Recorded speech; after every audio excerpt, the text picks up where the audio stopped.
Hello,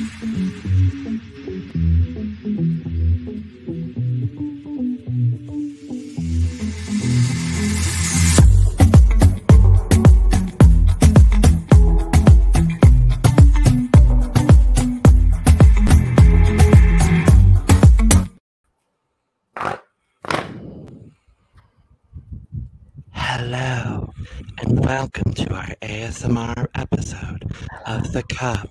Just kidding, we're not doing it. No, we're not. We're Absolutely not. Absolutely not doing that. No, we are four loud bitches. We cannot do that. That's not gonna work.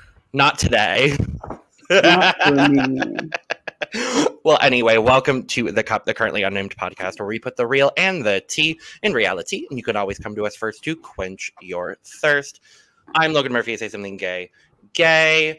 Today, I'm just drinking water.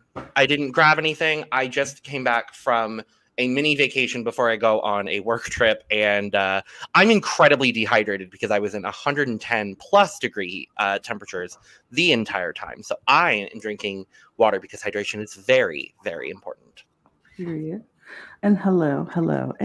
My name is Lana, your resident diva, here to give the tea, spill the tea, and drink the tea because you know I love me some tea.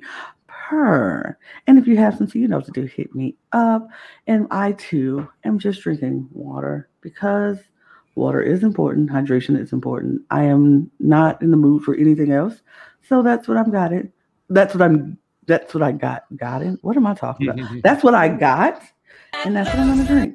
And but if I didn't have this bottle, I would drink it out of my cup mug because all the cool kids have one. Logan does have one. I don't know where mine is. But okay. I've been home for. It's okay. We understand. No explanation needed. We get it. Thank you. But if you don't have one, you know what to do. Hit me up at lanagcreations.etsy.com where you can get your own cup mug and be cool like all the rest of us cool kids. And we do ship internationally, so there are no excuses. Period. International.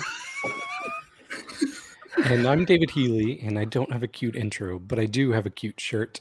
I am wearing the lovely Miss Ahura from Drag Race UK, beloved by all panelists. She is a great queen. And I was drinking a Monster, but I finished it, so I'm drinking water now. Period. 3 for 3 with water. Mm-hmm. No pressure. Mm-hmm.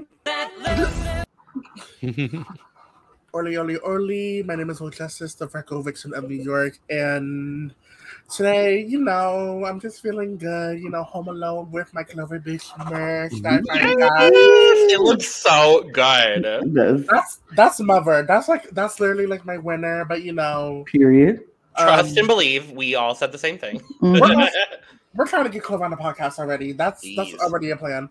Other than that, I am drinking some ginger ale in my cup mug. Period. Because it feels a little fishy or whatever. And I have water sponsored by the Brita Filter. Because hydration is important. I tried to come up with something, and that's the best I could. We love Brita. My water actually is also sponsored by the Brita Filter. So, okay. Mine's sponsored by Mami Watta.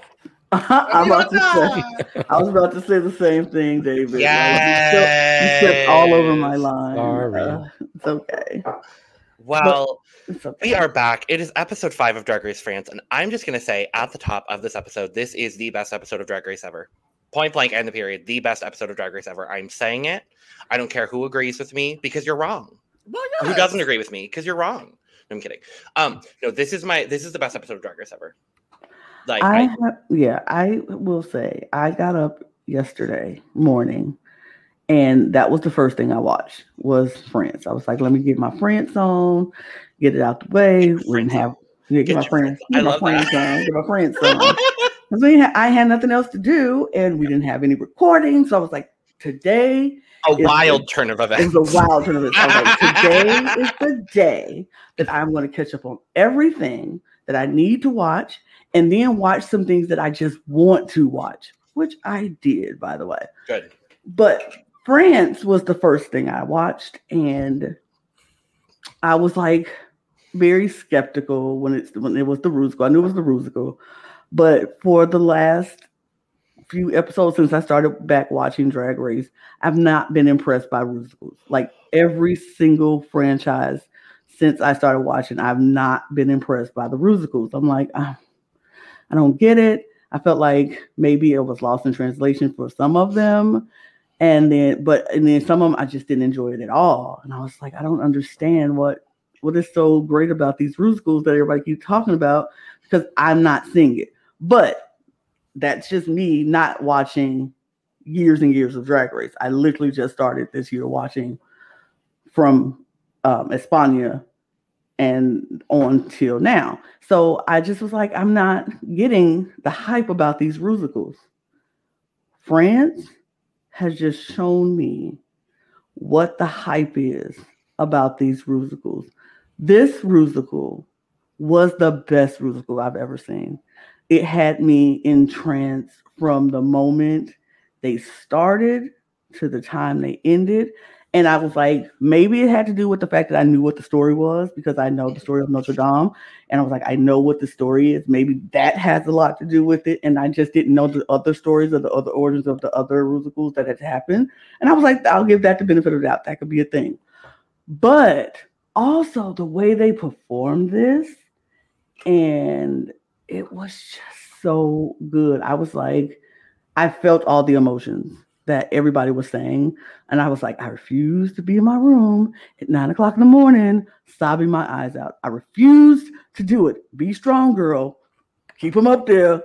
Keep them up there. But it was so hard because it was so good. And I have to say, I enjoyed this so much. So much. I agree. In an effort to cut down on redundancy, I'll just echo everything Lana said. So it was great. What everyone has said, I have to agree with. To expand on the dance part, there's this one moment that's now living in my head rent free, and it's the scene with Junjabe, Keiona, and Mami Watta, where they're all just dancing to music. Yeah, you got Mami Watta throwing it down, and then she was doing the cue. I was like, which one of them is stepping in there? Which one of them is voguing? Yes. Literally. We'll talk more about it when we talk about the Rusical itself, but truly, I was like, everything just made so much sense, and it just made for such a fantastic, the best Rusical I've ever seen. And I've seen all of them. But we do start the episode, and we lost Peach. The internet was in shambles. It was still, people were... Nikki had to release a statement. Because she got so much hate over it. I ain't never seen an elimination on an international franchise turn the franchise into Naomi Shambles, because I think the only other one that might be as close is Ginny Lemon, but that was self-produced. But I mean, they did. Yeah, Peach is gone. We're sad. Yeah, and I think it's worth noting. So we got lots of good comments in our last YouTube video. So it sounds like even more than Nikki getting hate, it seemed like a lot of the hate was directed at Cookie Kunty, because people wanted her to go home. I think she's just kind of been somebody that the viewers are kind of done with. So it was a lot of hate directed to her. Yeah. And so I think the cast released a joint statement kind of telling fans, don't send hate towards any queens. So I'm hoping that they've been listening, because Cookie doesn't deserve that. Even if she wasn't the best, or if you think she was the best, she doesn't deserve that kind of hate. I agree. But yes, Peach is gone. Everybody's sad about it. We're still sad about it. That's why I wore black in memory of her. I wore gray because I chose this out of my suitcase. But we come back into the workroom the next day. Everybody's doing their thing. I loved this remix of We Want Nikki. We got kind of almost like a gospel version of We Want Nikki. I loved it. That's just called flavor, baby. That's just should we release our own version of We Want Nikki and absolutely just make it? Not let them have that. Okay, that's fine. That's fine.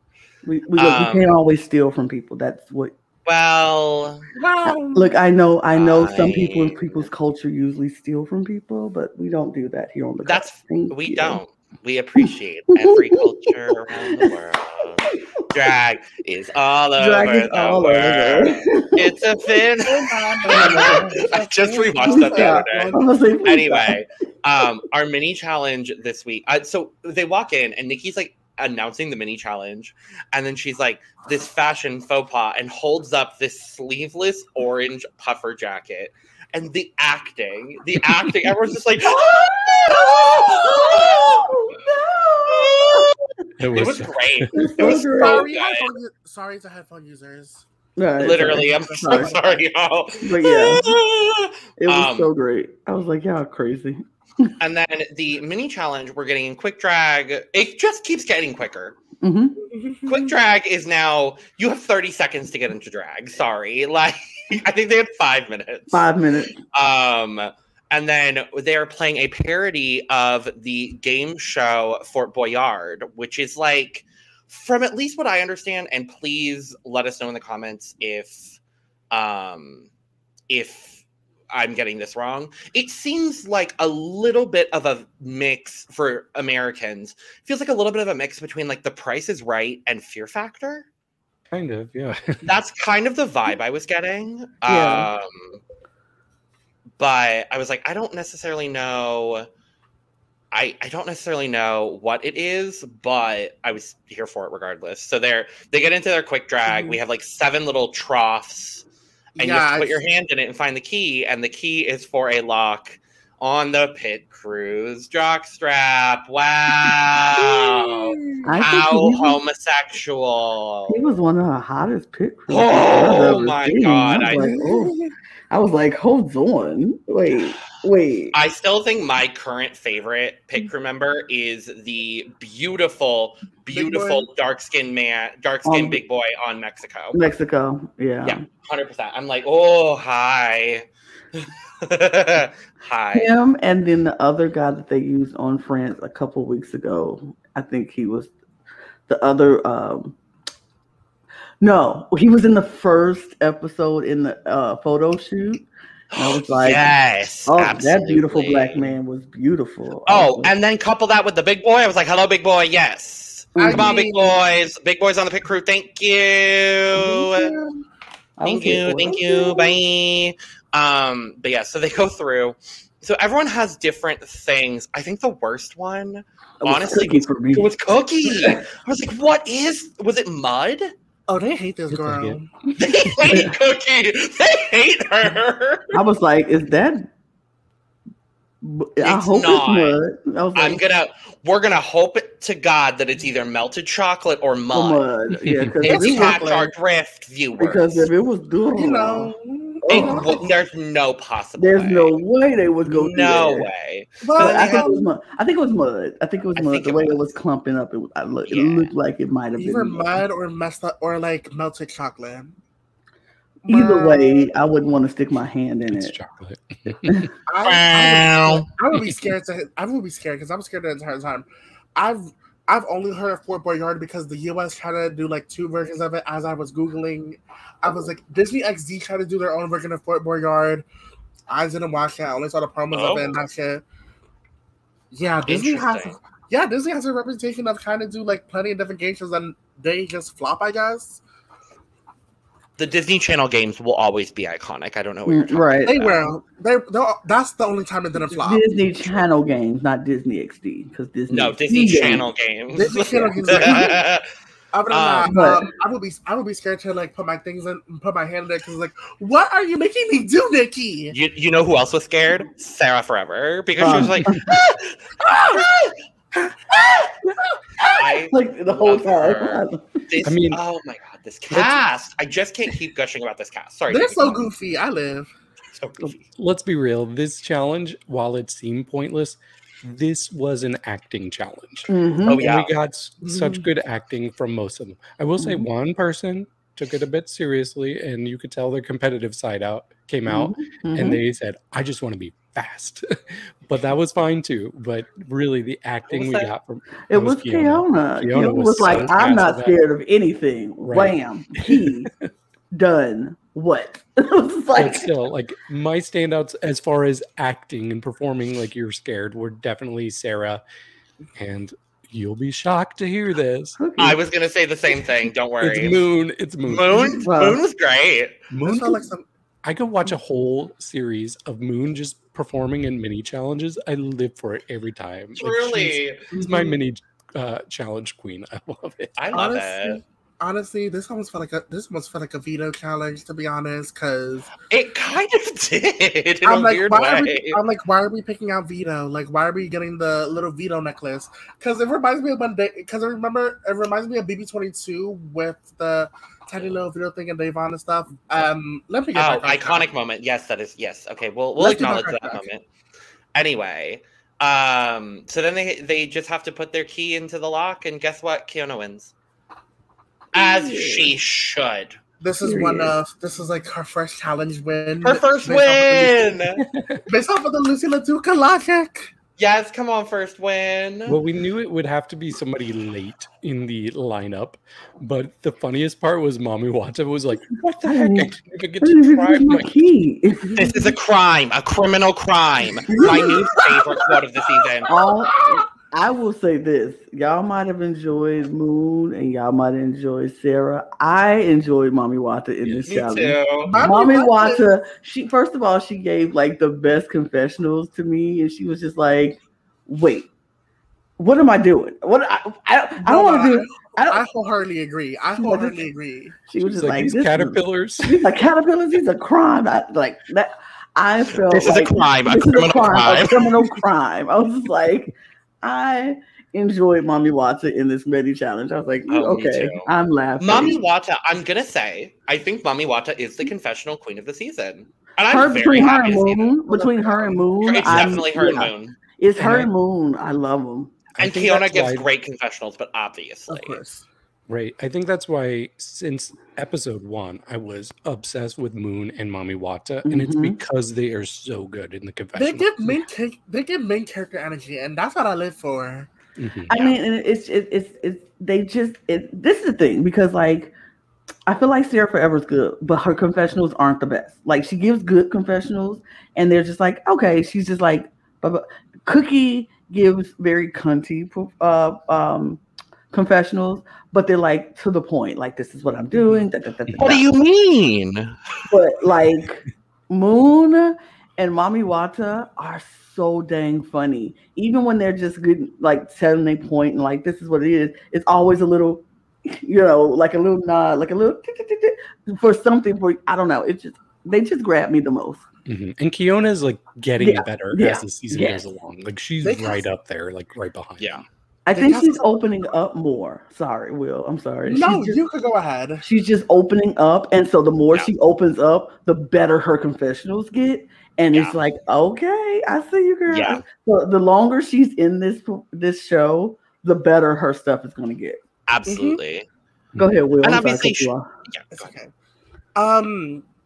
Honestly, they cast some great personalities this season, which I live for because that's what makes great television, casting great personalities. Like, we don't need like a bunch of the same fashion queens who all are of a similar body type, a similar sense of style, out here with the Shein and Fashion Nova and AliExpress bodysuits, and basically have the personality of Plank from Ed, Edd n Eddy.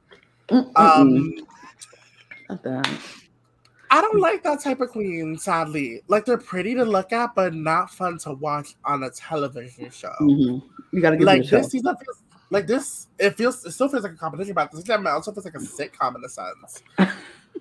It really does. No, you're so right. Yeah. It really feels. No, you're so. Oh, that was so on point. Yeah. Oh my god. Yeah. The mind of a mastermind. Well, and speaking of sitcom, we get so Keiona, for winning the mini challenge, gets to cast the maxi challenge, which is the drag version of the Hunchback of Notre Dame. And Keiona takes this very, very seriously. She sets up a whole grid. Which this is exactly how I would do it. So I'm like, I was so happy when I saw Keiona do it. But she was like, I want everyone's first, second, third, and in some cases even fourth choice for roles, and then she's going to cast accordingly. Mm-hmm. And I think for the most part, she was fairly fair. However, Ginger got in her feelings a little bit because she got the role that literally no one said they wanted. And I don't even think she said she wanted it. Yeah, I felt we'll talk more about that when we get to the Rusical, but I think she did well with this role, even though she didn't want it. Not a single person did bad in this challenge. Right. Truly, honestly, and genuinely. No one should have gone home. Yeah, I thought it was interesting seeing what the queens wanted before we watched the Rusical. Just having the context of the story of Hunter at Notre Dame and the Disney version as well. I was like, why is everybody going for the gargoyle roles? Because that seems like it would be such a small role, and you have to share that role. And I'm like, we just had a gargoyle trio in a different Rusical that we recently saw. But yeah, I was so confused. I'm like, why doesn't anybody want Esmeralda? She's like the second lead. Was this gargoyles? Which Rusical was this? Sorry, Mexico had a trio. They were gargoyle. Yeah. I gotta catch up. My apologies. Oh, you're good now. Yeah, I thought a very similar thing, and I think that's just recency bias, honestly. Or at least that's what it was for me, because I was like, the gargoyle. But seeing the Rusical, I definitely understood it, and I was like, no, that completely makes sense. And something else that stood out to me was immediately we hear Moon say that she would like to be Malo, which is a male character. And I was like, that's interesting. Like, Moon, you're not going to experience any sort of gender dysphoria with that, which we'll get into. Yeah, but I was like, okay. But I know that she does that character Sun, which is like her drag king persona. So I'm like, okay, so she's very clearly comfortable in her skin. But I was excited to see it. And we'll talk about what comes up later on. Well, we're there because literally the next segment is go ahead. Well, sorry. It's something about the trans girls doing male roles or male figures. Like you had Kylie Sonic Love doing Steven Tyler, then Sasha as Carl. Colby. Yeah, Carl, and then this. Yeah. So we get a little bit of the confessional stuff, mind you. Also, we don't get any rehearsal, which honestly, for me, I thought made it even better. Mm-hmm. I was like, I have no clue what to expect, and I'm very excited to see what they give. Honestly, I was watching on my TV. I was like, pretend this is my remote for a second, because my remote's all the way over there, and I don't want to You're good. You're good. I'm like watching my TV, and I'm like, 25 minutes? What do you mean we're already at the runway? Literally. What do you mean Nikki's already showing up? What do you mean Nikki's looking fabulous? Nikki. Yes. So we get a little bit of confessional stuff as they're getting ready for the Rusical. And the two big conversations, the first one we got is Keiona talking about her relationship with her father, how like basically Keiona was like, I don't want anything to do with him because he wanted me to be a soldier or a doctor. And obviously, I'm not that. And like, he had very different expectations of who he wanted me to be, and I wasn't ever going to be that for him. Which I relate to on a very, very personal level. So in a lot of ways, I was like, no, I absolutely get what Keiona means. Like, I get it completely. So we had that, and then we also have, like you were alluding to, David, we have Moon talking about taking this male role, and she even openly admits, she's like, I think I overestimated my courage because like I'm dealing with a little bit of conflicting feelings right now. And I don't think she outwardly says gender dysphoria. She might have. She did. Okay, never mind. Yeah, she's like, I overestimated things because this is how I was for 30 years of my life, and it's weird, going back to it because I haven't since since starting my transition. So Moon is 30? Moon's 31, I believe. I thought she was like in her early 20s. She looks it. She looks it. That is a youthful woman. But yeah, I love Moon. I really love Moon. I love Moon. I feel like I love the fact that she was very open about like how over courageous she was. She's like, I fought for this role. I really wanted this role. I thought I could really do this role, she said. And this now getting into this role is taking me someplace I didn't expect to go, but I should have expected to go because this is.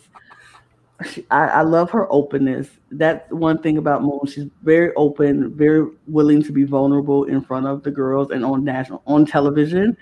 And so international television. And she's like, this is going out to the world. And she's so willing to be open and vulnerable.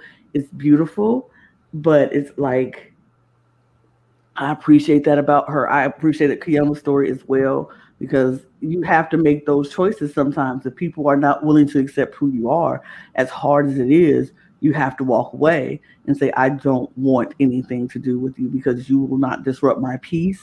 You will not disrupt my joy.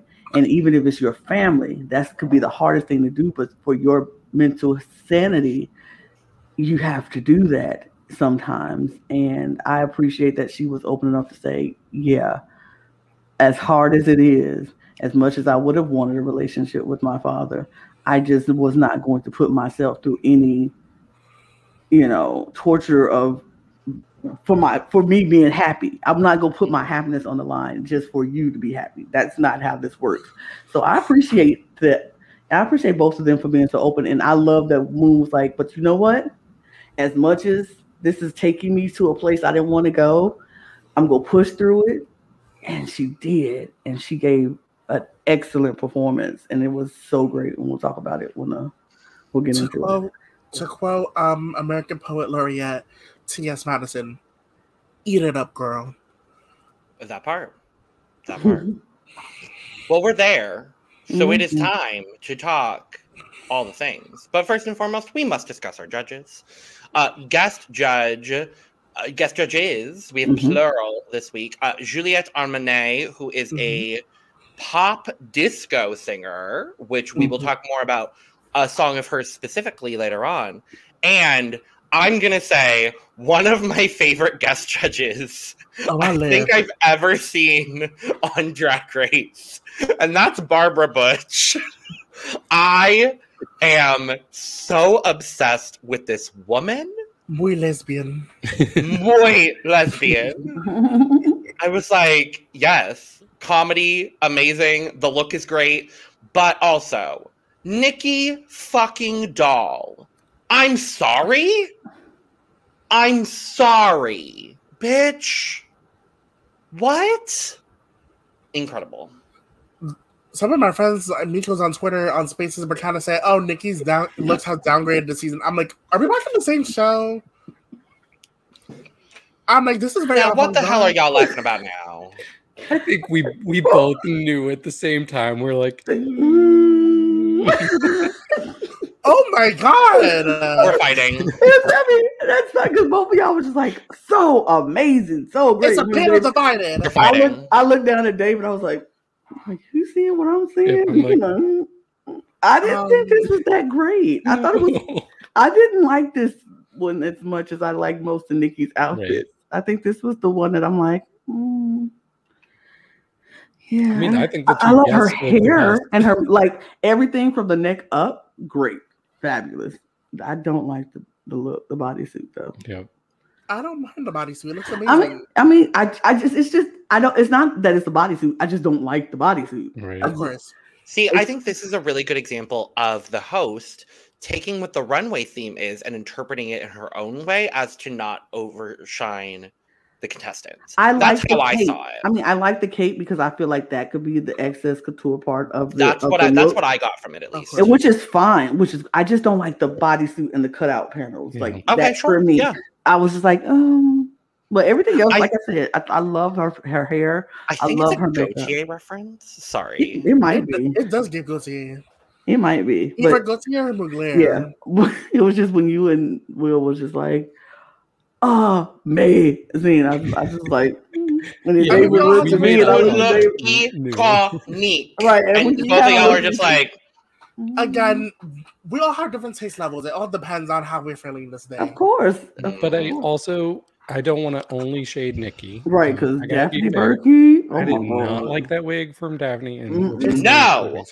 This And I whole did not- look from Daphne Burke. No! And I didn't like the little blow up thing. Kitty's- Kitty's Oh, I doing. loved it. I thought it It was was cute. just I kind love of Kitty's falling look. down. It like, was falling, and it was. Oh, when it was didn't falling like down, I it. was like, Mama, keep your hair up. I was like, I didn't But like the guest I judges think looked the guest, right? I'm about to say the guest judges. Barbara outshine Bush, all of period. them. All Barbara of them. Yeah, Barbara Butch, you are the Um, winner of this week's Maxi Challenge. Daphne Burke. No. It's giving Stephanie from Lazy Town, but Yes.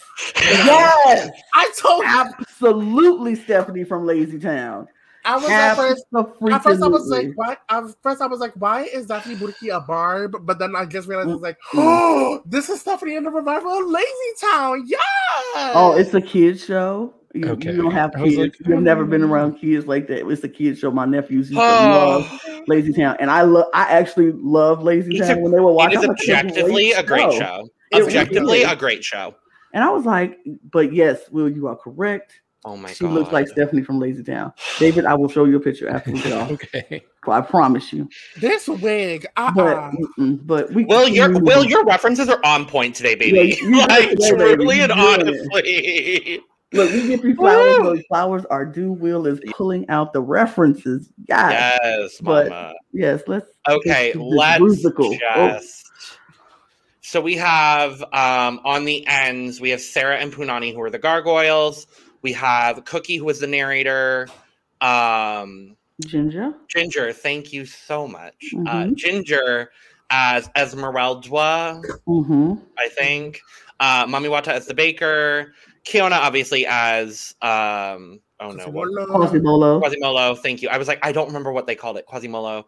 And Moon as a man. The parent. That's Carl. Malo. Malo. This top to bottom, left, right, around the side. The pit crew should have been in the bottom too, and they didn't even do that bad either. No, they were great. But I didn't want any of these queens to be in the bottom, so I'm like, put the pit crew in the bottom. I mean, I wouldn't mind a lip sync for your pleasure between the pit crew. Oh, I just think this was so good. Everybody stepped up to the plate and gave what needed to be given. They did what needed to be done. I enjoyed everybody's part, even from the biggest part to the smallest part. I enjoyed everybody's part. And that's why I was like, how are they going to judge this? How are they going to say somebody did bad when absolutely nobody did bad? And Nobody did bad. Everybody did good to me. And everybody took the part that was given to them and shined. And I loved that. I loved it so much. From the very beginning when Kunty walked out with that book and the guy, he was, even the pit crew guy was giving me energy in life. And I was like, I'll see you. Yes, for sure we are. Because I cannot not talk about them individually. Because individually they did it so great. So I don't know about how we want to do this. Should we go chronologically, kind of? How they came out? Yeah. Sure. Yeah. Then let's go around and start with Cookie. Lana, you go. Cookie was amazing. I mean, from the moment she walked out, I was like, okay, I see the narrator. The look was very narrator-ish. She gave me that funny, but serious, but funny, kind of very camp-like narrator. And I just loved it. I thought she was great. Even with the way her facial expressions were and how she acted with the guy. And it was so good. It was so good. Mm-hmm. Yeah. So on paper, Cookie had one of the smaller roles. So we didn't see her as much as a lot of the other people. But I actually think she might have had one of the hardest roles, because when you're mouthing the words to a song, it's pretty easy to know how to go along with it. But she was mouthing the words to a spoken track the entire time, and you could not clock it. She was on every single word. So I was super impressed with how she was able to not miss a beat with any of the words that her character was saying. Like, At first, I thought she was actually speaking. So I was very impressed with her. I really thought this was a live Rusical for a second because I was like, okay, everyone sounds a bit similar to each other's like speaking tones and like singing tones. But then I remembered I was like, okay, some of these girls' singing tones are a little different, and I'm like, okay, this is a lip sync Rusical, of course, love that. As someone who wasn't the biggest fan of Kunty's portrayal on this season so far, like how she's doing in the competition, I'm growing to like her, especially with her fashions. She did amazing. I'm like, this is a hard part. It's like a small part, yet she still managed to stick out for the good reasons. Some of my favorite moments of Cookie, because I agree with everything y'all said, some of my favorite moments were actually her in the background. During I forget which ballad part it was, but she's just like holding on to a pit crew member and they're just like vibing in the background, and her acting was just so good. And every time she popped up, she stole whatever scene she was in every time she popped in with her little like narration moments, and it felt so fluid in the story as well. This is what happens when you get a very well written Rusical and a very well performed Rusical. That's kind of what I've come to the conclusion of. But I thought honestly, if Keiona hadn't done as well as she did, I could have seen Cookie winning this challenge. And I think I obviously agree. I think Keiona should have won, but I think Cookie was right there with her, honestly. Chronologically, I think next is Mami Watta. Ooh. I think it's Mami and Keiona were next chronologically. Okay. Let's just talk about Mami. Let's talk about Mami Watta. I love Mami Watta in this. I was like, at first I was like, when she came out with that wig on it, I was like, oh no, that wig is horrible. But she's a baker and I get it. I was like, okay. But I thought she was so like the sweet baker who you see at your local market, who you talk to every day as you pass by. Hello, Mrs. So-and-so. Like, it was very Beauty and the Beast baker. Hello, bonjour. Hello, Mr. Whatever. And she just gave me that, somebody who you would want to talk to. You would want to, you buy some bread from her and then she'll tell you about her kids. And it was just such a good vibe. But then when she started breaking it down and they started dancing, and I was like, oh my God, I loved it so much. And then when it was her song, and it was like, yes, this is the positive song of the play. This is the moment where everybody's like, everybody's talking about love and expressing yourselves and being free and being who you are. And she just performed it so well that you just had to fall in love with that character. You just had to love her. And it was a great role for her. I think this was a great role for her. It was a good time for having her in this spot so people can see that she's not just a one-note character, because that was what they were saying about her in the last two challenges, that she was just very one-note and didn't give much. I thought she gave plenty, and it was good. Mm-hmm. Yeah, so I really loved her character. I was a little confused at first. I'm like, wait, what's her connection to Quasimalo?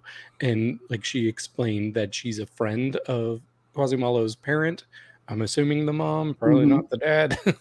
But yeah, I found her to be so joyful and so loving. Like, she really radiated who her character was supposed to be. And I think it's really important that they included this character, because as somebody who is gay, like, it's easy to find peers that you can connect to and bond with over being queer or whatever. But we crave that love and support from an adult figure as well. And not everybody has that. And so it really, it got me a bit emotional seeing her character, because it's just something that a person craves. You need acceptance from an adult figure. And I was fortunate enough to have that, not from my parents, because I've never come out to them, but ironically, Todd Herzog from Survivor, I have talked to his mom so much, especially early on when I was coming out, and she was the parent figure I needed at the time. And so I really got that from Mami Watta. And man, she was so good, so good. And I just felt the love from her character. Honestly, she would have been in my top 3. Mm-hmm. Same. I definitely. Oh shit! I feel like I'm gonna cry again. I definitely think she could have been in the top. This is an amazing Rusical performance. I'm part of that like generation where we could just find like plenty of different like adult figures in our lives that could like be like our chosen figures, of course. And sadly, not a lot of people have the privilege to find their own chosen families and whatnot.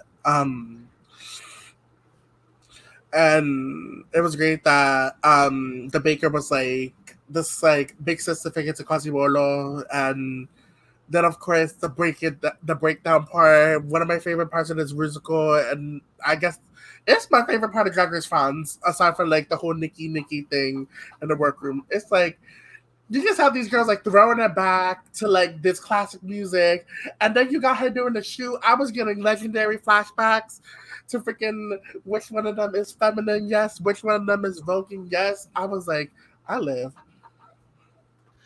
Yeah, I think, again, no one did bad in this. And I think Mami Watta was a very strong anchor for a lot of the scenes, like especially the ones she was in directly.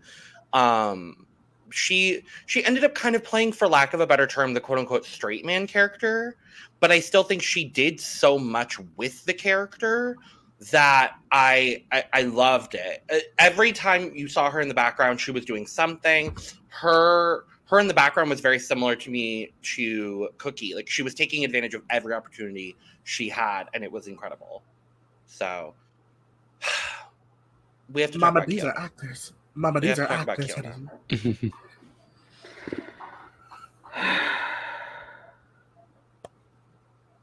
What can you say about Keiona in this performance besides brilliant? Like her, exactly. That's literally it. Like the story was so relevant to her that she just was able to play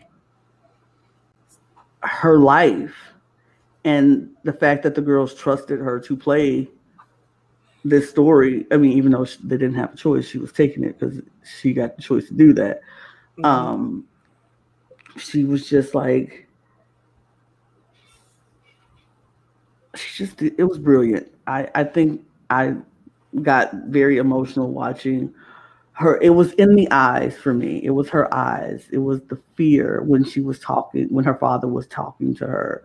And it was the fear even when the gargoyles was trying to lift her out of what was going on and showing her who she could be. And it was like, is this really possible? Can I really just be me and be happy and be free? And it was a moment of such vulnerability and beautiful. I was like, I can't. Like, if all we've been talking about the emotional Emmy moments in the workroom that has been like tearing my heart apart week after week on all these franchises, this moment here was the pinnacle of emotional moments that was tearing my heart apart. I was like, I hate knowing that people are going through this, that they can't be who they want to be because we don't accept who they are. And it sucks because I'm like, nobody questions straight people about the choices they make in their life. Nobody questions who they want to be with. Nobody questions any of that.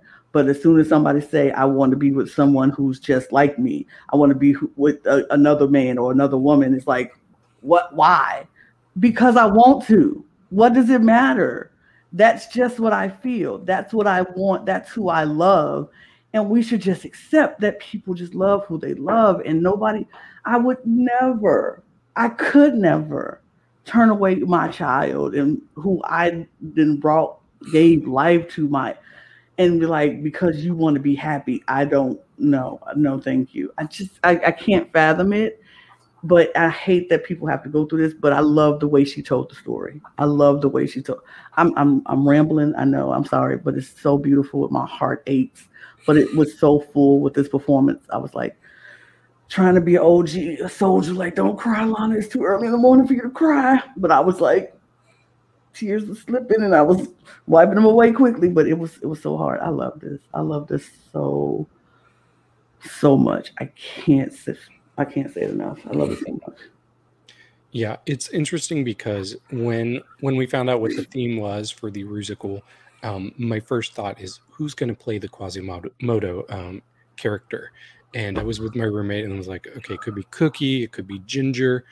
I was like, literally, it could be anybody but Keiona. It's not going to be Keiona because she's just so put together, and I just couldn't picture her in this role. But I think that's why it worked, is because she went for something that you would not expect her to do, and she absolutely nailed it. She didn't lean too far into the pure innocence from her character. It was so believable. It was just like, my heart goes out to anybody who's just completely innocent and cannot get through in life without people just giving them such a hard time. And I completely believe that with her character. And what's really amazing about what she did is, being the lead character, she was still able to steal the scene so many times. When she did not have the line, she was still drawing my attention to her. So that's super impressive to me. And I'm so happy that the first few weeks of us covering France, I was not easy on Keiona. And I was not easy on her for a reason, because I expect really great things for her. And this week and last week, she has really shown what I've come to expect from her. She is absolutely on the best trajectory. So I loved it.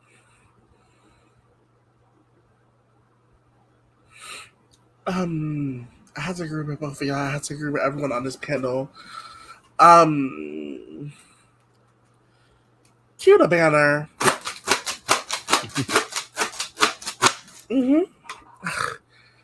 Did what needed to be done. The whole entire time she was performing, rip headphone users, but I was like, yes! Yes! This was emotional. It was an emotional roller coaster, this entire musical. Keiona did what needs to be done. She said, I've been in the top 4 weeks on the round. I haven't got a win yet. I'm coming on this bitch mad as hell.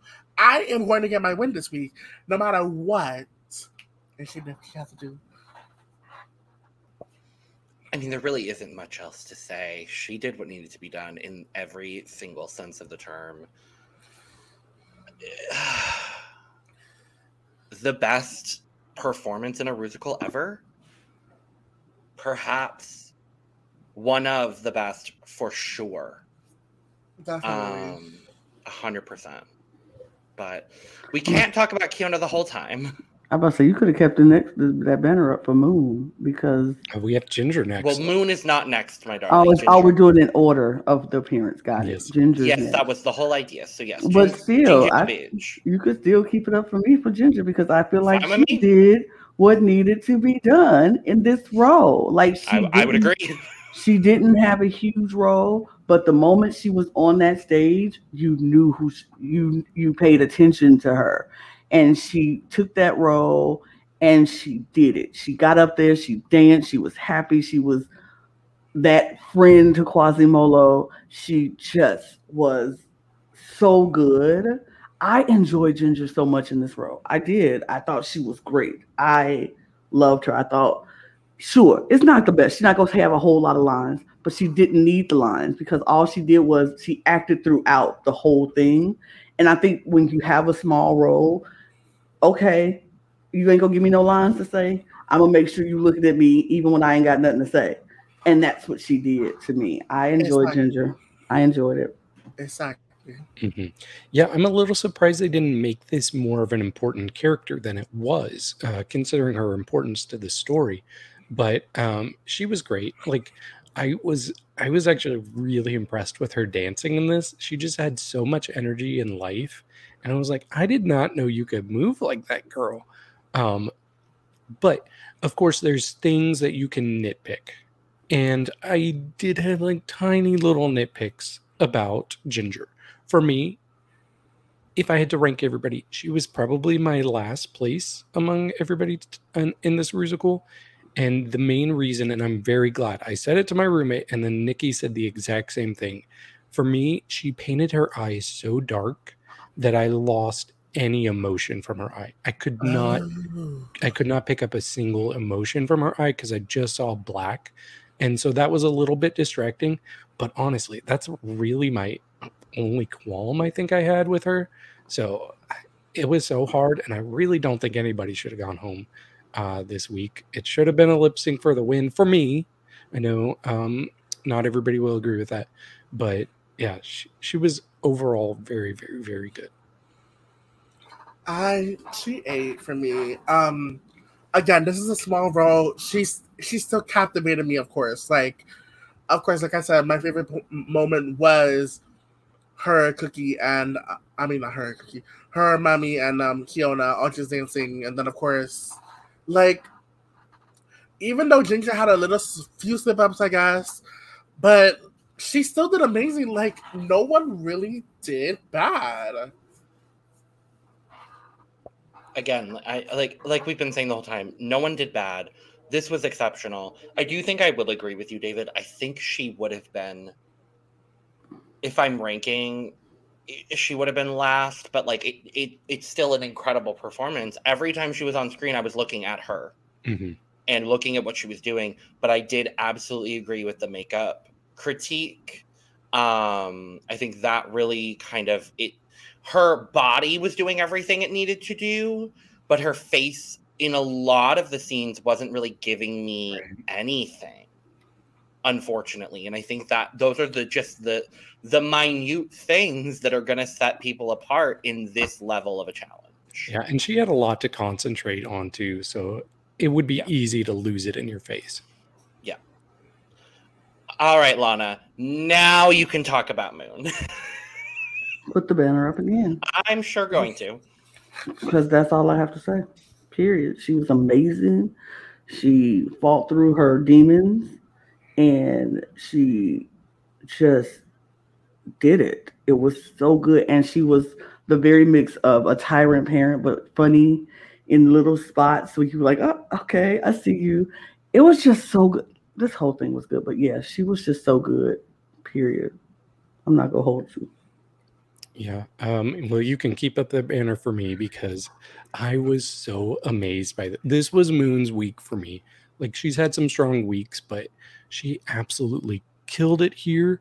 I think she probably, for me, the most animated character I've seen in a Rusical. Like, it was just so expressive every time. Every little nuance, every word, you could see it on her.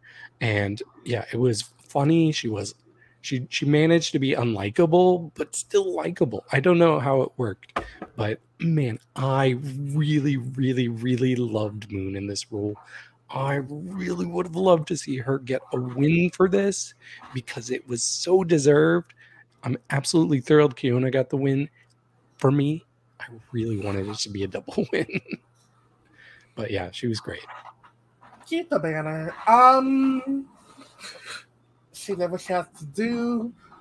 The fact that she fought through her dysphoria to play this role amazingly, it's like, this is like, again, like the second time we've seen a trans girl do like a mask role for a Rusical. And honestly, like, this was fucking phenomenal. Like, you could, like, she played the role of a bigoted parent so well. Yeah, again, she was like very goofy. Like, that's something I love about these French girls, is that they're very goofy and they don't take themselves seriously for the most part. And she just a fucking phenomenal. Like, she was definitely the top for me. Guess what? I'm keeping the banner up because yes. Well, I guess. I think if I were to take Keiona out of the equation, I think Moon would have been my winner. I really was. I was thrilled with the way she performed this. her energy, the goofy. There was a lot of goofy happening, but everyone had their goofy moments, and it was wonderful. Yeah, it was so good, top to bottom, left, right, center, diagonal, everything. Boom! It was incredible. Incredible. So the last two we have to talk about are Sara and Punani. Lana, I will let you choose whoever you would like to discuss first. Talk of both at the same time, too. But I think they both also deserve their own individual conversations, David Healy, because we did that with everybody else. So. Okay, I'll talk about Punani first, because I thought Punani was so good and very in the moment. And just, I thought she was really good. I feel like Sara and Punani complimented each other so well in this, and I think it was like people were like, oh, what y'all? It was a known thing, like they were going to be good together because they just are. But yeah, I thought Punani was really good. I thought she was funny. I love their look. I love the fact that they did put the splatters of white on their face to represent both bird poops hanging on that being statues and all that. I thought it was really good. Yeah, I thought it was good. Sara, what can you say? Sarah's always funny. Sarah's always great. Sarah's always going to entertain. Sarah's always going to take the spotlight, and it's like good. It was good. That's all I got. It was good. Yeah, I thought they were both very good. For me, I was a little surprised because when I was watching, I was like, oh, Sarah's not doing as well as Punani. So when the critiques came and they thought that Sara was the one doing better, I was like, oh, I'm a little surprised. Not that either of them were weak and by any means. For me, I just felt a little bit more control from Punani, and I do think Sara was the more expressive of the two, but sometimes there were like a little mistakes here and there, like even her taking off the gargoyle things and her hair was a little crazy, or her trying to do like a move where she like squatted down and then she got up and she kind of stumbled but caught herself. So it was a little bit more manic for me, but they both were great and very funny. And I can see why they wanted those roles in hindsight, because they really were like the funny characters. Even the song about hiding their, you got to hide the willy. Like that had me cracking up. And Sarah's sunburn, I love that on her face. Yeah, they were great. For me, I probably would have had Sara in the bottom two, but that even feels crazy to say because she was so good.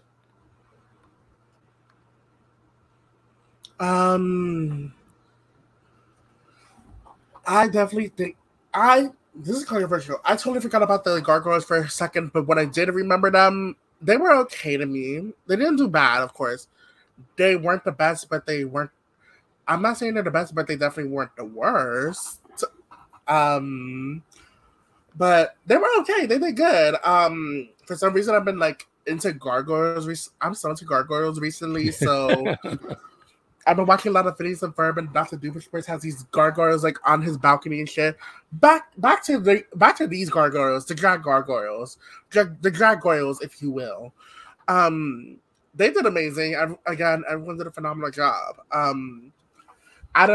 They definitely had to nitpick who was going to be in the bottom, but I probably would have put Sara as well in the bottom with Punani. It's a group effort. If it's a group effort, y'all all going to be in the bottom. I find that really interesting because I completely disagree. And I love that because I love this on this. Legasp. I really thought Sara was the one that stood out between the two of them, and I absolutely agreed with with the placements. I thought Punani faded in a lot of the scenes, not only the ones where her and Sara were acting together, but in the group situation. I couldn't tell you a single thing Punani did in any of the group scenes where all 7 of them were on stage together. Mm-hmm. And I can tell you what Sara was doing, because you get Sara in the background with her like weird gargoyle movements and like the and so like I remember that. I couldn't tell you what Punani did. And so for me, again, if we're nitpicking those things, I can't remember what Punani did. So Sara Forever in the group number was giving you interesting angle left movements. Thank you. And I loved Sara in the first scene they were in, where she was like the sunburn and literally she like painted herself to look like she had a sunburn. I loved it. Yeah, I thought Sara really, really stood out in a very positive way, even in the moments where it was them together. And for me, Punani faded a little bit. Okay. We love disagreements. I love it. I actually do agree with you. Sara was more noticeable, but it wasn't always for positive reasons for me. Fair enough. No, I'll give you that as well. Yeah. Well, we're on to the runway. La catégorie est Démesure Couture. Oh. Excess Couture. Okay, So I'm just going to say this. I feel... For me, this was one of the best runways of this season. For me, all around, like everybody, exactly. They did what needed to be done. Everybody, all came. 7 of them. Everybody came. Okay. I mean, look, you might not agree, it might be a ranking level, but everybody did what needed to be done. Okay, I have a distant 7. A very distant 7. Okay, we'll see. Okay. Let's jump into it. First Cookie Kunty. I'm gonna start with David because I need to hear what this is all about. David Healy. Okay, this is my no, I'm kidding. I really this is the best Cookie's ever looked on this stage. Everything's great about this. I love her shape here. The wig is wigging so well. That hair hot wig. I love the pink at the bottom and just how excessive it was. Fitting the theme very well. She looked great. I love this. I enjoyed it. You know, I love me a gown moment. I love these like ruffly thingies or whatever. Like I love this ruffle train. I've been loving it forever now. So I'm really got the Cookie's fashion recently. I mean, yeah, like I'm glad that Cookie is stepping her cookies up in regards to runways, especially after week 2, which I'm still upset about, but at the same time, she's doing well. I enjoy it.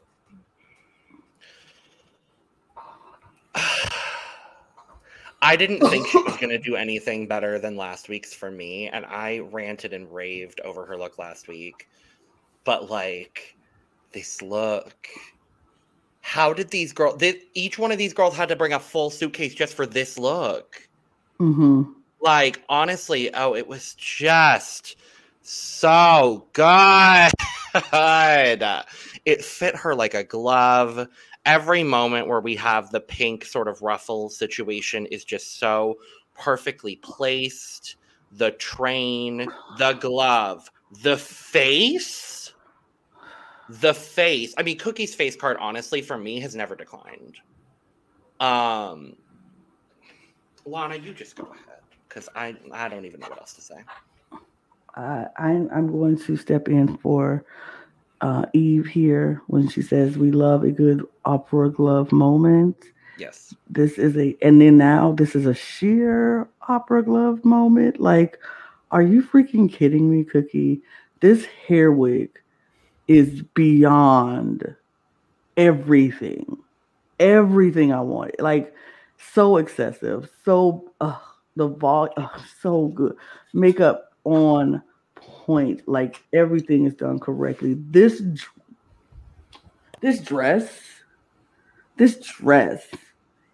is painted on Cookie Kunty. It's painted on her body. It is so good. It's so dang good.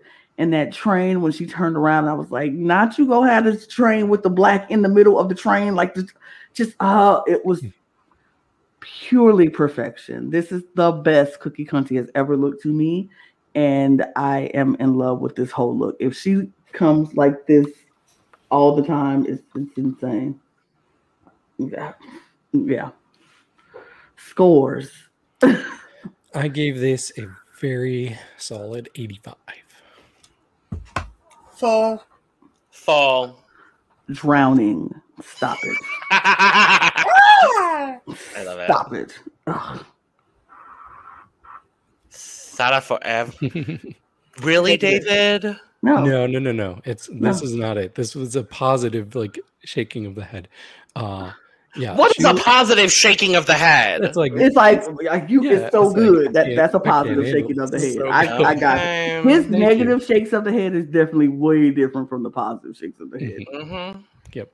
It's all in the face. I absolutely love this. We've seen similar concepts to this on other shows, but never done like to this extreme. Like excessive is exactly what I'm getting from this. Like she still managed to be covered with all of this measuring tape and still look so fashionable. I just thought this was adorable. This is what I like about Sara. I like the weirdo. She is such a weirdo for doing this, so I love it.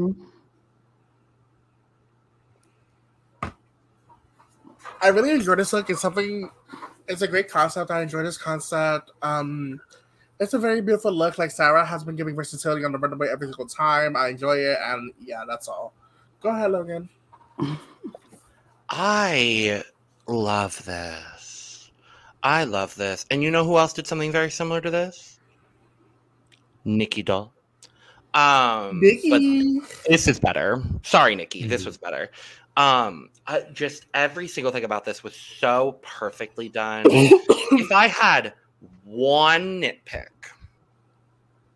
the black dress underneath does not look like it fits her as well as I want it to. There were a couple of moments where she was walking where the dress was kind of bunching in certain places. But I still think this is an exceptional look and she looks incredible. So yeah, this is great. I think if this dress was like a bodycon dress that just fit her body with this tape around it, it would have been so like, but it's still so good. That's like the smallest little thing you could say. I just love, first of all, y'all go act like she ain't wearing a thimble on her head. No, I was waiting for somebody to say that. And I'm sitting here like, somebody go talk about this thimble on her head and this big old needle that she's using as a walking cane. Like, are we not seeing this? The props are everything, but this tape, and the tape is so well made and put together. Like, it's not floppy. It's you got movement and volume, and it's just a good look. It's just a good look. I love it. Scores. I gave Sara Forever an 88. 95. 96. 95. Party. Moon. Okay, so we're not going in order anymore. I wasn't prepared to talk about Moon. This is the order that they went in on the runway. It's not, but that's okay. Okay, well then blame the Drag Race France Instagram. That's where I pulled it from. So I guess we'll rip off this Band-Aid now. This was my least favorite of the night. It just didn't really work for me. I'm not surprised because I agree 100%. Okay. Yeah, so you all know I love me some Moon, and I really wanted to like this, and I kept trying to think as she was walking down the runway, how can I force my brain to like this? But I just couldn't. I didn't like at first the top part. It just was so simple, and then the bottom part was clashing a bit too much for me. I do like the hat. The hat's what works for me the best, and of course her face. But overall, it was like, oh, this is not my favorite week for Moon. So I won't beat a dead horse. David Healy, #1 Moon Stan account, just said that this is the least favorite look of the week. This is why I love that you can be honest about your favorite. That's what you need to be. Go ahead, Will. I'm just glad that David doing this because I'm usually the one dragging my things left and right. It's not that personally. It wasn't that bad for me. It's creative. Well, not it's creative. It's definitely great. I love this like texture at the bottom. I do wish it did have a little shade, but I don't mind it. And then I love the hat as well. I really enjoy this. I think this is really good. I love the way that everything is kind of color blocked in this weird, like big geometric way. No, I'm such a fan of this. Her face, incredible. The only issue I will say that I have with this is the hair. I don't know if I like the hair color with this. I wish it was like blonde. I think that might have worked a little bit better for me. Or like a straight like Cher wig almost. But no, I really a Cher hair wig. Hair wig. But no, I really enjoy it. I'm following side with David. It wasn't my favorite look of the night. I thought the hat was the only thing that I really liked the most. It was because I think the hat is fabulous. And I was like, dang, she shipped that over there because she definitely couldn't put that on no plane nowhere. Like, she shipped that. But other than that, I thought I didn't like the bag. I didn't like, it just didn't do it for me. I won't go into full details. It just wasn't my favorite. Right. Yeah. But it was still okay. Just wasn't my favorite. Yeah, like I didn't hate it. It's just comparatively. And I do, like, as soon as she came out, I'm like, oh, she's not getting the win. You know? But I gave her a 52. 75. You know, I am going to give Moon a 90, but looking at all 7 looks together right now, I actually would say maybe this is my least favorite, but it's not by a large margin. So it's a 90. Okay. This was just a great runway. Everyone did amazing for the most part. Yeah. I will give this look a 78. Party. Mother is mothering. So hard.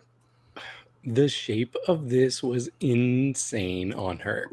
Oh my gosh. I just love every little curve. Sure, it might have seemed like a little simple compared to some of the other ones that we saw, but it was still just stunning to me. And I really like this fabric. This easily could not have worked with this fabric because it looks kind of like 80s Golden Girl, but she still made it look so couture. And oh my gosh, she was just oozing beauty. So I really like this look for her. I love a puff sleeve. I just love puff sleeves. I love the puff sleeves. I love this gown silhouette. Like, I'm a sucker for puff sleeves. Like, I love this garment. The pattern is amazing.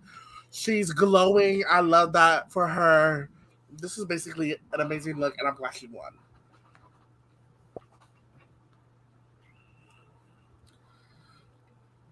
I don't really think I need to say anything else. Lana?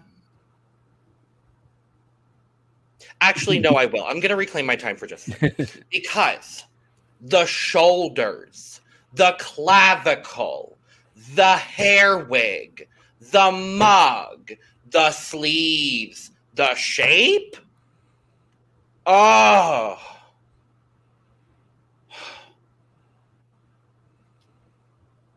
Mother. That's all. She's looks amazing. She looks phenomenal. This was her competition to lose to that this week, and she made sure she wouldn't. And that's when she came out, I was like, I know exactly what she is. Like, she didn't have to explain this look to me. Now, she might have had to explain this to some of these younger kids who don't know the essence and the beauty of Miss Diana Ross. But if you don't know Diana Ross, then you don't get this. But the second she turned around that corner, I was like, Diana Ross in Couture. Fabulous. It was so good. And that was even before she said it. And I got it. Even before she said it. It was so good. So good. Yeah. That's it. Scores. Okay, I'm going to give her the award for Best Silhouette of the week. My score is an 83. Overflowing. Of course, I love like the ladies of the 70s, you know, the disco girlies like Diana, Donna Summer, everyone else in that genre. Like, come on now. These are like the blueprints of modern music. My cup is overflowing with cocoa butter, shea butter, whatever the hell she put on her body to make her look that way, because period. Mother 8. Lana. Duh. Yes! I love it. Jinjo B. Yeah, I really like this. This felt unexpected for her. So that's something I really love, is when Ginger can surprise me. And she surprised me. I think the belt is such a great idea here. And she just has like so much edge to her. The only thing I didn't love about this, and you all might know because you've heard me critique these enough, the nude illusion underneath was not quite working for me. It didn't look like it fit. That's not a nude illusion. It's just a bodysuit. That's not even a bodysuit. That's just a Gautier corset. That's what I'm saying. It's a corset. Okay, well, I got the impression that it was supposed to be matching her skin tone. No. Okay, well, then if that was not what she was going for, that almost disappoints me even more because I feel like she could have picked a better color that was not that close to her skin tone. That could have made the belt pop a bit more. So yeah, I did not like that part. Everything else was very good.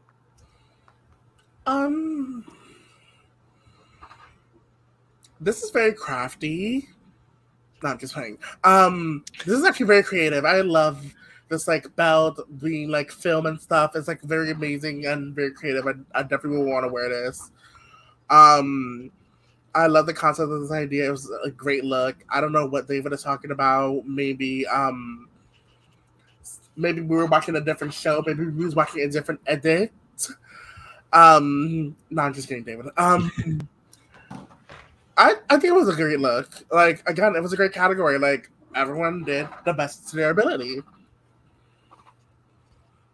So, what I will say, from my understanding of Jean-Paul Gaultier corsetry, is that a lot of the corsets that he presented in fashion shows are specifically designed, and models were chosen specifically to have corsets that were similar but different enough from their skin color, which I believe is exactly what Ginger is doing here.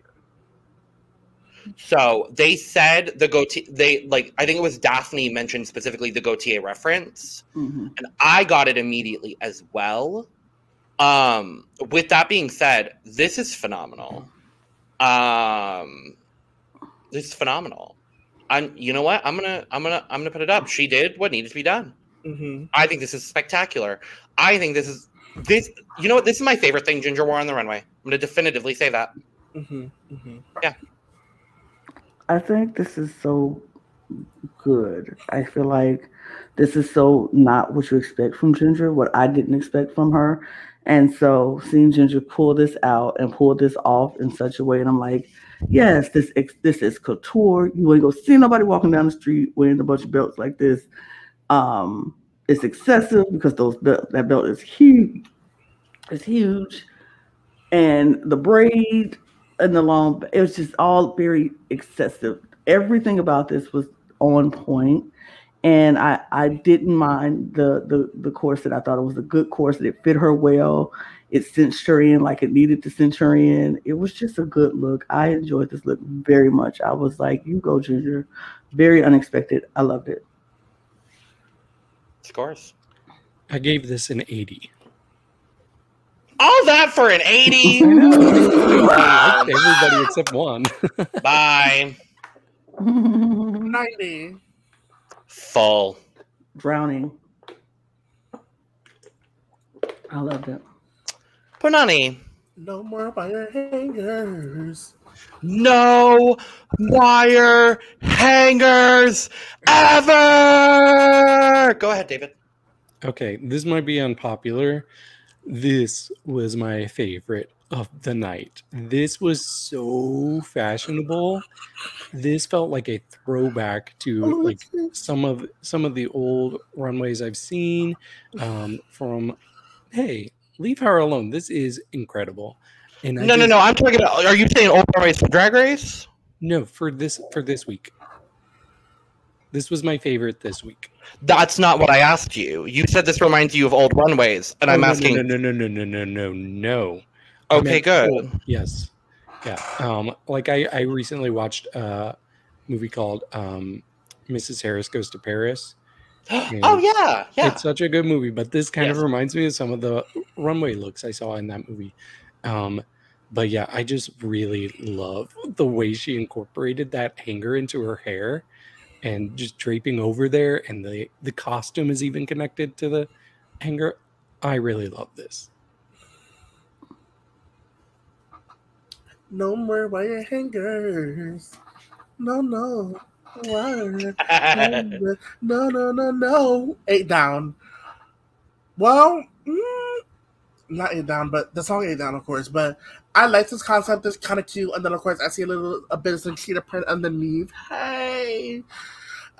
It's cute, I guess. It's a great concept. It's a great look. I definitely think the accessories definitely was that wire hanger, even though I don't know why we still use wire hangers to this day. But, work. I think the part that throws me off actually is the cheetah print. Ooh. I don't think it's necessary in this. And actually, I'm going to amend my previous statement. I think this is actually my least favorite. But with all that being said, I still think this is a phenomenal look. I think the engineering and the logistics of this look are what I like the most about it. Because obviously the wire hanger into the hair hanger wig, if you will, with then the straps of the outfit on it. I love all of that. I think that's really inventive. The cheetah print throws me off. And I honestly wish it was lined with any other fabric. Because then it's a different texture as well, which I didn't love. Yeah. It's still good. I think Punani looks great. But there are just, like, the cheetah print is throwing me off. I would agree to some extent. I think I love the concept of this look. I love the fact that she's like, it's an oversized dress hanging on a hanger. And when you play in your mom's clothes, you put on this dress and it's so big, it's hanging off you. I used to do that. And so the concept is great. I love the hanger and the hair. I think I don't like the cheetah print as well. I think it being fur-ish looking is kind of throwing me off, but I don't know. I feel like, I don't know. I like it, but it's just parts that I'm like iffy about. But it's still great. Like I said, I think everybody on this runway did a great job. Every outfit on this runway was good. It was just some that was just phenomenal, some that was just great, and some that was good. This one to me was good. Scores. Yeah. To me, this was great. I gave this a 92. I'm going to give this an 85. I'm going to give this an 88. I'm going to give it an 80. Great. Mami Watta! Oh, Mami Watta. Mami Watta. Yeah, what I liked about this was that this was just such an unusual look compared to pretty much everybody else. It was just like, I was like, what's going on here? Especially when she had these pieces up high, and most of the time she had them up high. And then they were sleeves. Yes. I just have to say that I'm so sorry because then they were sleeves. Yes. I screamed. And then they kind of became like the ends of her gloves. So for me, I liked it better like this, but she looked so great. Like I could see this being like a Grace Jones look easily. She was stunning. This was one of her best weeks so far on the runway. Beautiful.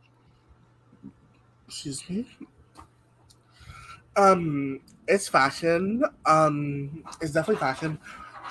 This is beautiful. Of course, I love like anything in the purple family, purple, pinkish type of family. This is a beautiful look. She always looks beautiful. Her face card never declines. This garment is just wonderful. Even though it's like very excessive, which was the point of the category, it's like very beautiful, very, very high fashion. This is definitely gonna be in Fashion Week next week or whenever they're doing another Fashion Week. 8 down.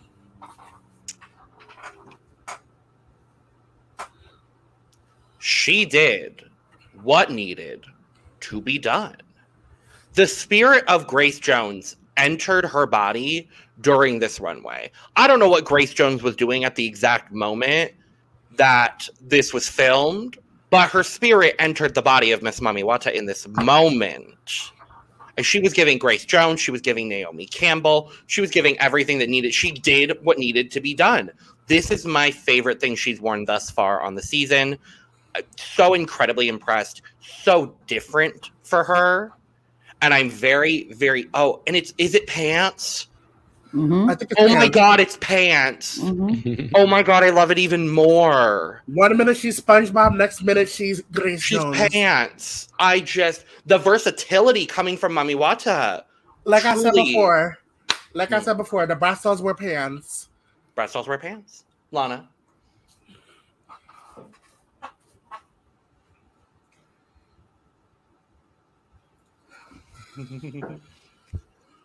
I loved it. I think it was beautiful. Her makeup this week was everything to me. Whatever the silver detail was on her head coming down, everything. Everything. I think Mami Watta stepped up this week. She had a really good week this week.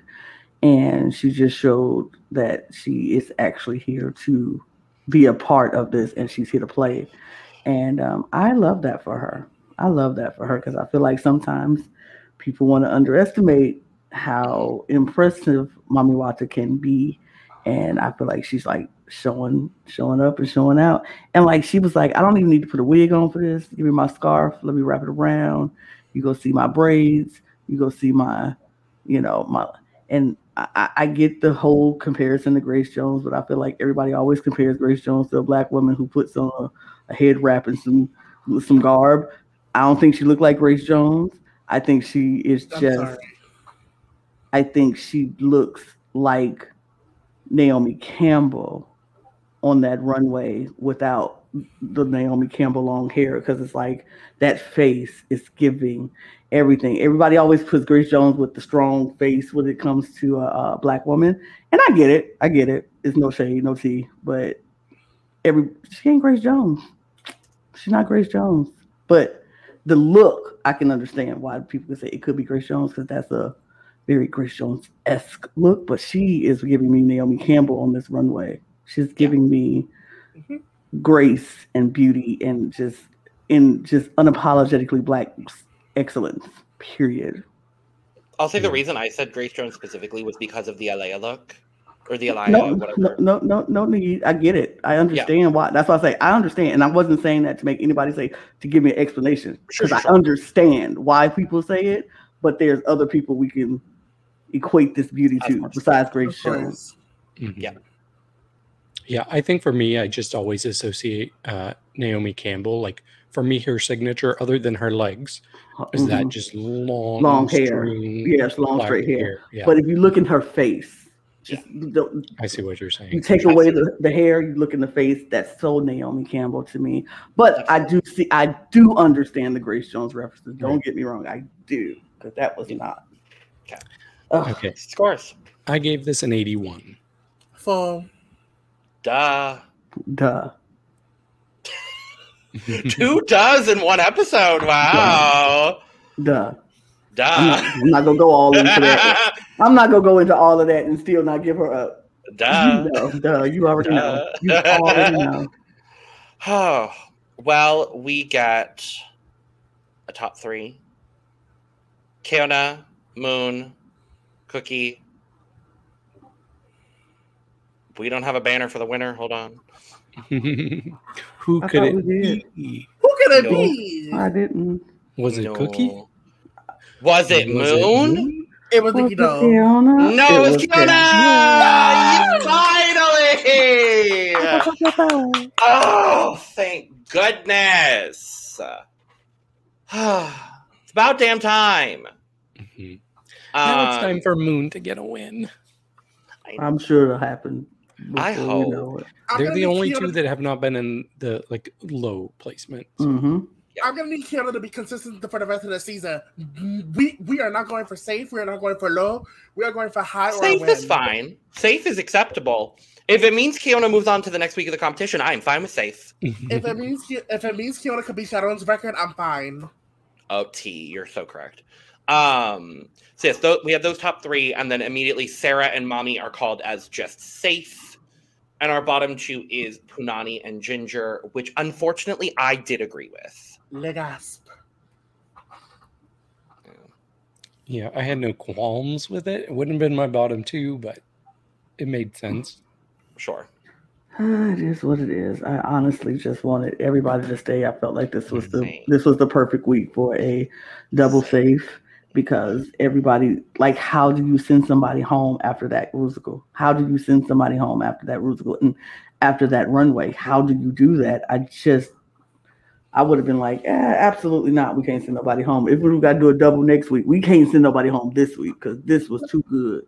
Like, can all the Rusical episodes now be like not eliminations? Like, I don't give a fuck anymore. Like, unless it's bad. Unless it's bad, then yes, you can send somebody home. But the lip sync. Let's talk about the lip sync. Le dernier jour du disco by Juliette Armanet. They both slayed this. And the fact that Punani was like, this is my second lip sync ever. I was like, wait, really? I missed that. She said that in confessional. She was like, this is my second time lip syncing ever. And you would not have been able to tell. Well, it seems that Punani is the performer of the duo, so... Yes. Well, yes. I thought this was a great lip sync. I thought they both had the right energy for it. They used up every inch of the stage.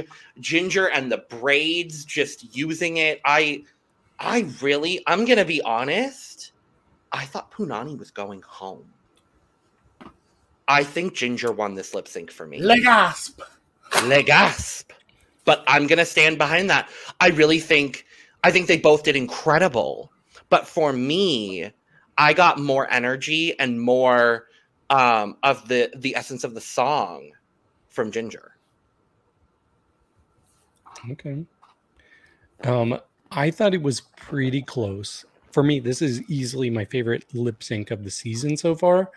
Yeah, like I was so impressed with Ginger and those braids. She just did not stop either. Like, I thought she was gonna make it like a one little trick thing, but no, she kept going, but still kept it fresh. So I was like, what's she gonna do? She's gonna jump up with the braids or something. Yeah. Mm-hmm. But for me, Punani was my winner, and that's because she was just oozing charisma. Even without doing anything flashy, my eyes kept getting drawn to Punani. She was just so sexy, and like, sure, her top was falling down, which makes sense. She didn't have her hanger in anymore. Honestly, bare chest with the skirt, I was living for it. I was like, that's kind of cunty. Mm-hmm. But man, she looks, I'm shocked this was her second lip sync because she seems kind of like a lip sync assassin to me. I'm not going to say that after one lip sync. But I thought this could have been a double save, but then again, most of these international franchises don't believe in double saves for some weird ass reason. Ugh. Production schedules, that's why. Girl, you could throw in a double somewhere. You could throw in a double elimination somewhere. Or maybe a top 4 finale. Sure, yeah. They both ate for me. I definitely thought it was a double save, and I was sad about the elimination. Lana, any thoughts?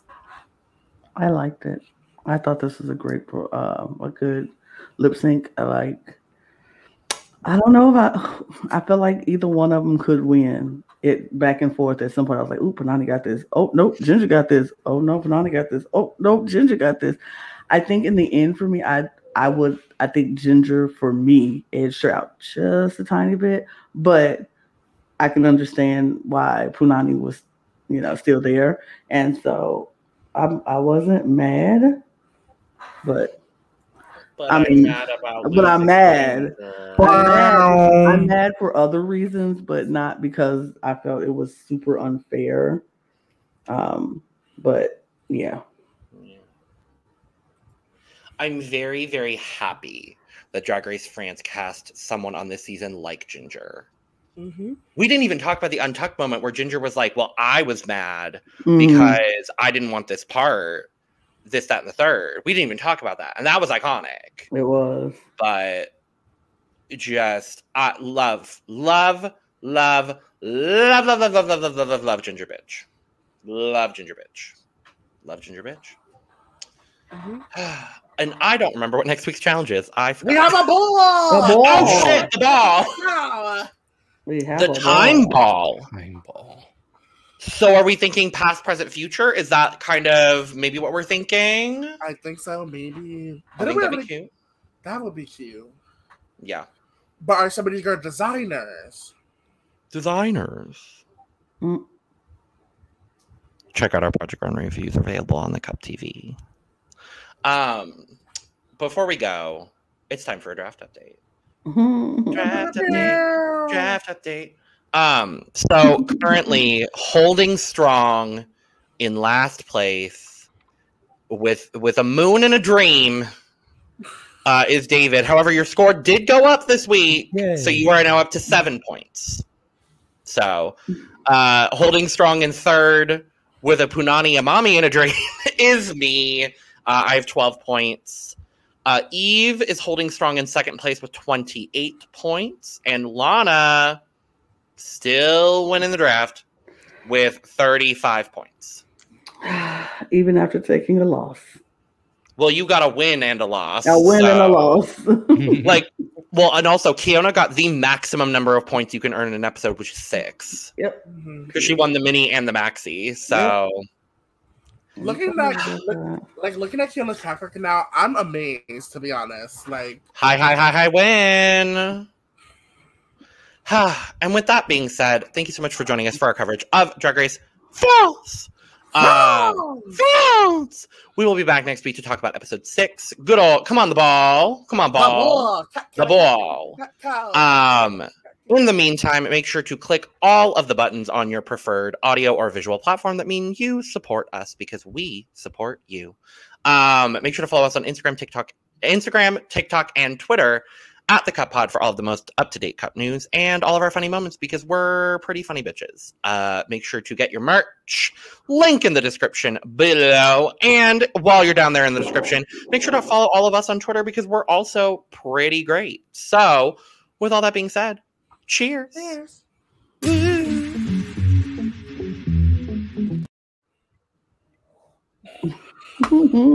Na na na na na na na na na na na na na na. We are